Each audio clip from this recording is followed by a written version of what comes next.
It's Kevin Magpie 24/7 and I hope he's all good. So, Newcastle progressed to the third round with a 2-1 win over Tranmere Rovers. Now, this was how do I put it? A very frustrating game because it's just proof that no matter how much money Newcastle get, no matter how good things are, Newcastle never do it easy. Fuck me, this was a hard one. All game was just frustrating as fuck.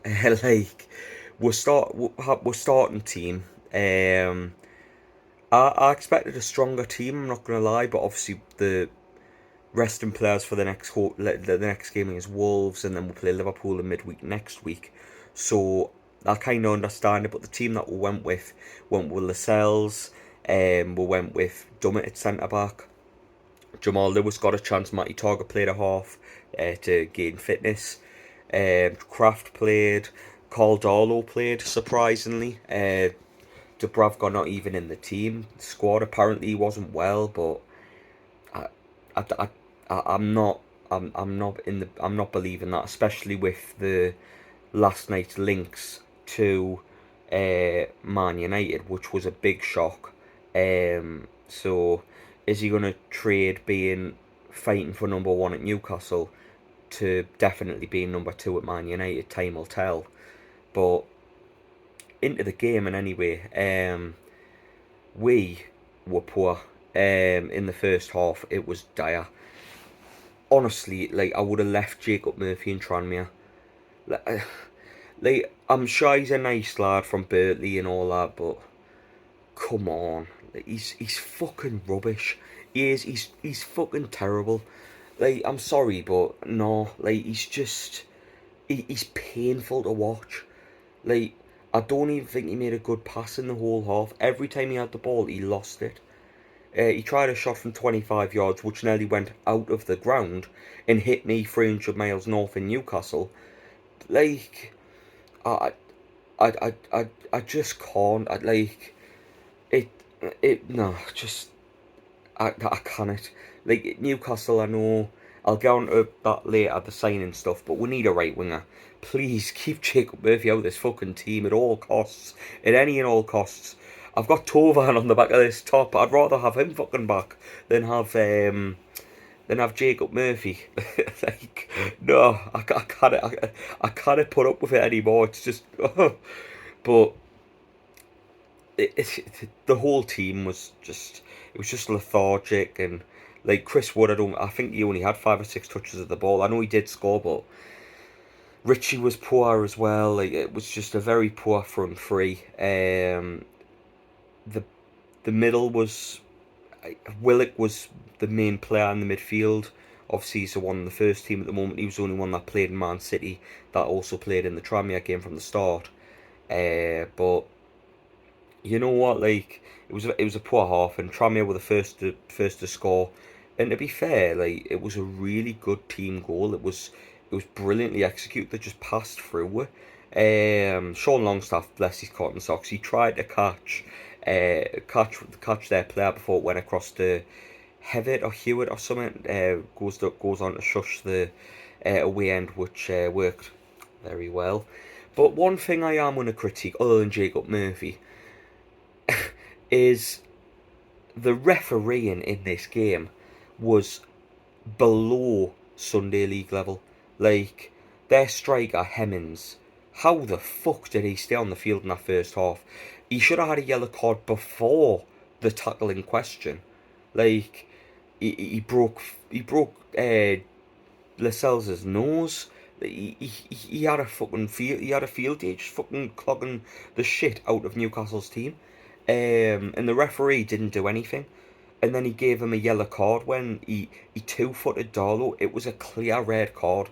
Like, it was a disgusting challenge. Like, Tranmere, I wish all the best to in the coming season. I hope they do well in League Two. And if they play like that, I don't think have to worry about getting relegated to the conference. But that Hemmings is one dirty player. Like, he should have been sent off. And looking back, I'm sure the referee will agree. But poor refereeing on the day. The linesmen didn't do anything major either. You've got Kraft on crutches that didn't even get looked at. Lascelles got elbowed in the nose for a broken nose. That didn't get looked at. 2-footing of Dotalo. Like, if this was a Premier League game, VAR would have sent three Tranmere's players off in the first half. Like, the refereeing was below standard. And then you've got Mellon. Seriously, that's the name of the manager of Tranmere, saying the refereeing was below par and they should have the referee cost them the game. Like, mate, you should have been down to fucking 8 players before half time, and you're talking about the referee being a joke to you. Like, sorry, like, fucking hypocrite. But Kieran Trippier comes on. We'll get the goal before half time with Jamal Lascelles. The ball goes into the box. Lascelles heads it towards goal. It was clear off the line. We had one clear off the line just before that through Chris Wood, I think. And yeah, Lascelles gets the ball back from the ball being chested off the line. Nicely finished. Obviously had a broken nose, and fair play to Lascelles last night. He played on, played through the pain, through the blood, captained the team, and he had to be dragged off in the end due to heading the ball off his nose, I think. But he played on, and he played well, and that's someone who really wants to fight for his place. You can say that, and I know a lot of people have says like Lascelles should leave, me included. I says he should go to Nottingham Forest, but you know what? He's coming in and he's fighting for his place, and I respect that. I do. I really do. So it was a very captain-like performance last night, full of fight, full of pride, and that's what you like to see. That was the first goal anyway, 1-1 at the break. Very frustrating half, to say the least. How rings the changes. Obviously, Kieran Trippier being the major change, he caused Tranmere a hell of a lot of problems, and none more so than the corner. To be fair, I seen Lascelles get dragged down in the box, and I wasn't actually concentrating on the ball. I was more shouting for a penalty, and I see the net ripple, and I'm like, fucking come on. But again, it's just the roughness of in the box with these Tranmere players. It was just beyond belief how bad it was at times. But we'll go 2-1 up, and you know, Tranmere had a really strong last 10 minutes. They were rallying, the fans were going. Like, it was a tough. They were a tough customer, and I know in the next round we've got Crystal Palace, but yeah, it's a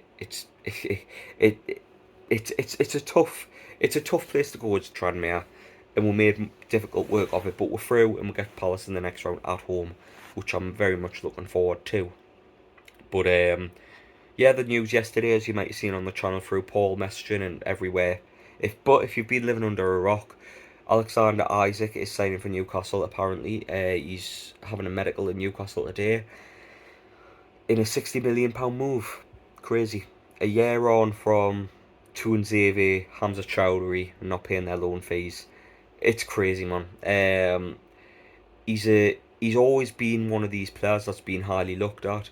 Played for Dortmund a couple of years ago, and everyone had kind of an eye on him. He was seen as like a wonder kid on like through FIFA and stuff. I'm not for a second saying like I'm FIFA scouting him, because I'm not. Like, from what I've seen at Real Sociedad and things like that, I think he looks a really good player, very skillful, tall, powerful, good finisher in front of goal, and I think he'll add that little bit more to the side. I think we need a winger on top, maybe a João Pedro, maybe a let us know in the comments who would you go for, but for me, another winger's needed on top just to keep Jacob Murphy out the team, please. But yeah, I'm happy Newcastle managed, although in tough circumstances, getting through and doing a very professional job. Yeah, it is what it is. A very tough game, but we made good of it. We got the win. Got through to the next round, and yeah, Isaac's on the way, and hopefully another winger will follow. But yeah, Wolves away at the weekend. I'll be doing the reaction on that as well, so stay tuned for that. We're also trying to hit 1,000 subscribers between now and the end of the season. We're not far off, but we're getting there. So if you're new, if you haven't subscribed, please do so for more NUFC related content. We're also on Facebook, Twitter, TikTok, Instagram, you name it, we're on it for daily content surrounding Newcastle. And yeah, leave a comment below. Let us know what you thought of the game. Who would your right winger be to bring in? And yeah, I'll catch you on the next one, everyone. Catch you in a bit. See you later. Ta-da.